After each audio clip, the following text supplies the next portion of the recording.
As propriedades periódicas são aquelas que, à medida em que o número atômico, o Z, aumenta, assumem valores crescentes ou decrescentes em cada período. O número de elétrons na camada de valência. A gente sabe que, à medida que nós caminhamos, descemos por uma família, aqueles elementos todos de uma mesma família têm a mesma quantidade de elétrons na última camada. Bom, o tamanho dos átomos. A gente vai estudar raio atômico. O raio atômico é essa distância, do centro do núcleo do átomo até o fim da eletrosfera, até sua última camada. E de uma forma geral, na tabela, a variação de tamanho que a gente tem está representada aqui nessa imagem. Todos os elementos do primeiro período têm apenas uma camada, do segundo período, 2, do terceiro, 3, e assim até o sétimo período, onde os elementos têm 7 camadas. Ou seja, à medida que a gente desce pela tabela, os raios ficam maiores, porque é acrescentado uma camada. Além disso, da direita para a esquerda, a gente também tem um aumento do raio atômico, e isso em função da variação do número atômico. Então, o comportamento geral da tabela é de que de cima para baixo e da direita para a esquerda, o raio atômico sempre aumenta. Sobre o raio atômico, a gente pode analisar ele na mesma família e no mesmo período. Vamos começar analisando pela mesma família. Quanto maior a quantidade de camadas, maior o raio atômico. Ou seja, quanto maior o Z para uma mesma família, maior o raio.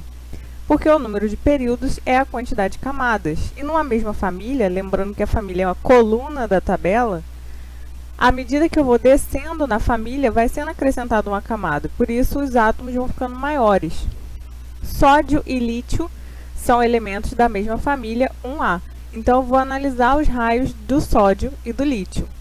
Sódio tem número atômico 11, fazendo a distribuição eletrônica dele. A gente fica com essa configuração, 1s2, 2s2, 2p6, 3s1, somando lá em cima 11 elétrons. E organizando na camada, nós temos 3 camadas, camada K, L e M. Então, numa representação, a gente teria o núcleo e 3 camadas.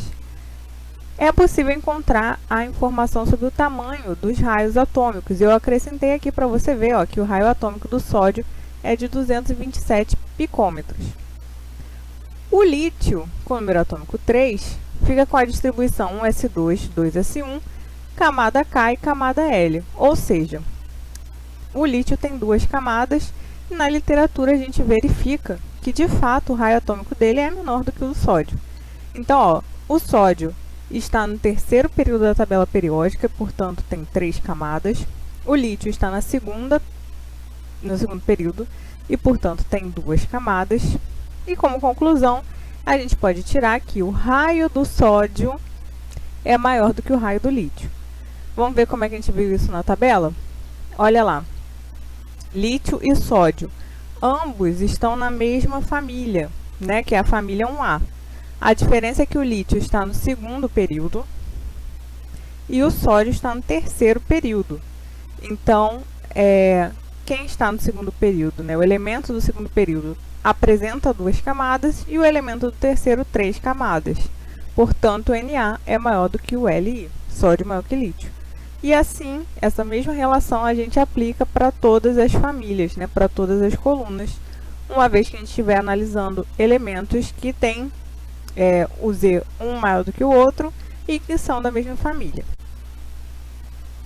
Analisando o raio atômico no mesmo período, a relação que a gente tem é inversamente proporcional, ou seja, quanto maior o Z, menor o raio. Exatamente, é o contrário do que a gente aprende, do que a gente sabe que acontece na família. E isso tem uma explicação bem simples, Vamos ver aqui 2 casos, o Na, dessa vez com cloro.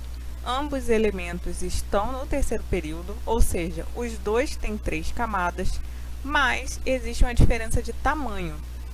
Para o Na a gente já viu como fica a configuração. Para o cloro, o número atômico é 17. De configuração eletrônica 1s2, 2s2, 2p6, 3s2, 3p5 e aqui a divisão por camadas. Quando a gente olha na literatura, o raio atômico do sódio é 227 picômetros enquanto que o raio atômico do cloro é de 175 picômetros. Essa diferença se dá justamente pela diferença de número atômico. O sódio com o número atômico 11 tem 11 prótons no núcleo, e o cloro com o número atômico 17 tem 17 prótons no núcleo, que vai ter mais força para atrair essas camadas da eletrosfera. Portanto, ele vai ser um elemento com 3 camadas, mas menor do que o sódio. E a conclusão que a gente pode chegar é que o raio atômico do sódio, em relação ao cloro, é maior. Só para a gente confirmar aqui, olha, localização dos dois elementos, sódio no terceiro período, cloro também no terceiro período, da direita para a esquerda, o raio atômico sempre vai aumentar por conta dessa pequena variação de número atômico. Ela não é tão grande quanto a que ocorre na família, né? Por exemplo, rubídio 37, césio 55, que é uma mudança tão grande, né, que aumenta também a quantidade de elétrons, a quantidade de camadas. Ela mantém todo mundo com a mesma quantidade de camadas, mas o tamanho desse raio atômico é menor para quem tem o Z maior nesse caso. Bom, agora a gente vai ver a energia de ionização, que é mais uma propriedade periódica, né? Ela está relacionada à energia necessária para remover um ou mais elétrons de um átomo isolado no estado gasoso. Então, imagina aqui, ó, nosso átomo no estado gasoso, carga 0, recebe uma certa quantidade de energia, e essa quantidade de energia é suficiente para remover um elétron desse átomo, e ele vira um cátion. Quanto maior o tamanho do átomo, menor vai ser a energia necessária para realizar essa ionização. Por que isso acontece? Quanto maior o raio, mais afastado o elétron da camada de valência ou da última camada está do núcleo. Então, é mais fácil remover o elétron, é mais fácil energeticamente remover o elétron, ou seja, eu gasto menos energia para fazer isso. O elétron ele é sempre removido da última camada. Então, por conta disso, quanto mais afastado ele estiver do núcleo, menos energia se gasta para fazer essa remoção.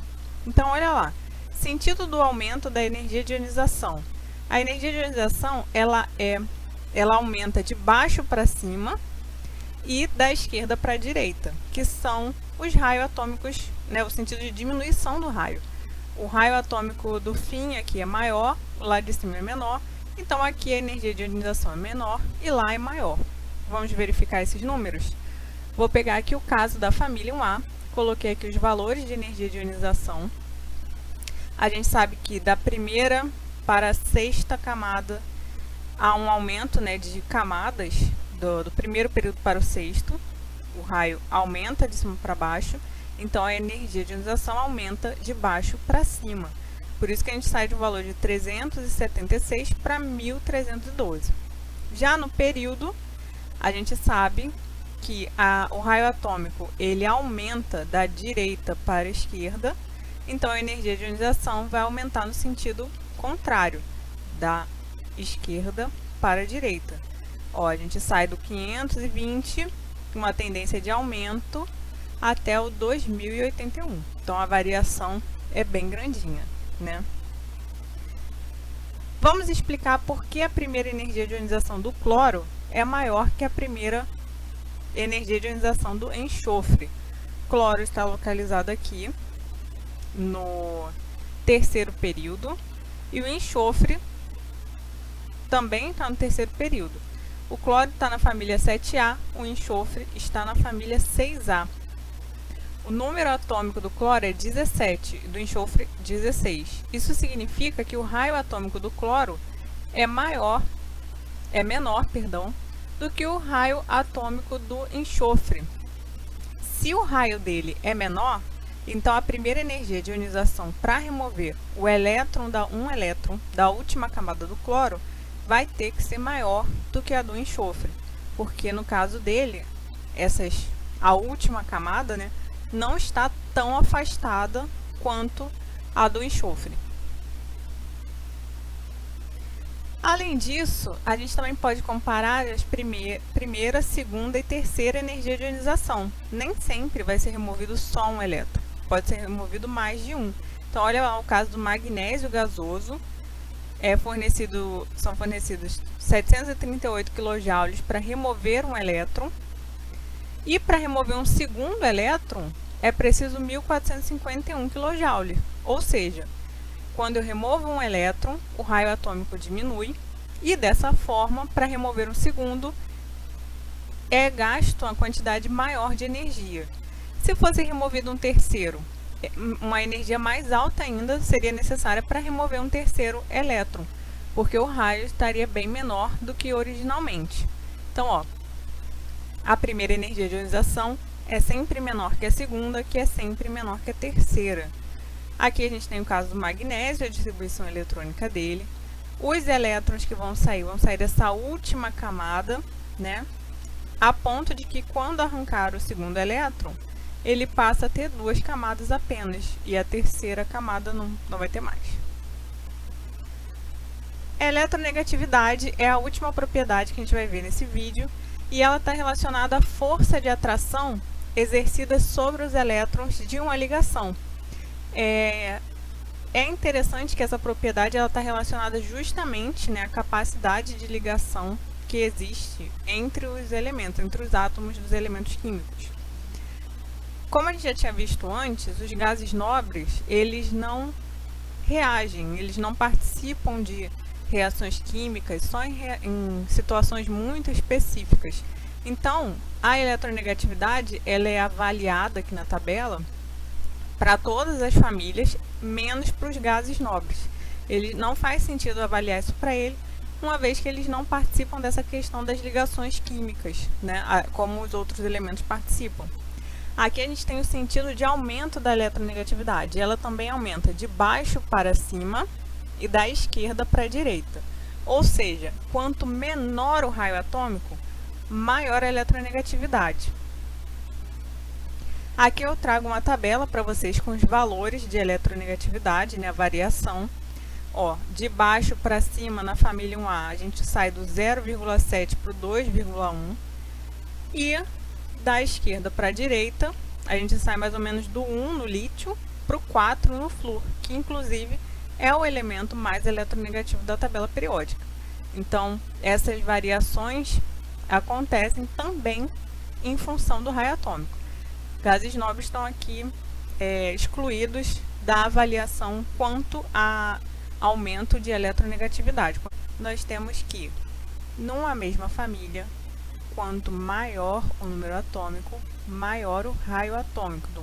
Além disso, no mesmo período, quanto maior o Z, menor o raio. Então, como o número atômico aumenta da esquerda para a direita, o raio atômico diminui da esquerda para a direita. Para a energia de ionização, quanto menor o raio, maior a energia de ionização, ou seja, a energia de ionização para átomos grandes ela é menor do que para átomos pequenos, porque, mais uma vez, a energia de ionização é a energia necessária para remover o elétron da última camada, e nesse caso é mais fácil, né, gasta-se menos energia para remover o elétron que está mais afastado do núcleo do que aquele que está mais atraído pelo núcleo, né, que está mais próximo do núcleo. Quanto menor o raio, maior a eletronegatividade, né? A eletronegatividade é justamente essa possibilidade de atrair o elétron do outro átomo quando esses elementos, né, estão participando de uma ligação química. Lembrando que na eletronegatividade a gente desconsidera a família 8A, que é a família dos gases nobres. Eu sou a professora Gisele e você acabou de assistir mais um vídeo do canal É Química, não surta! Deixe o seu like e compartilhe este vídeo com aquele seu amigo que anda de cabelo em pé com química. Não esqueça de se inscrever no canal e ativar as notificações. Eu encontro vocês na próxima aula.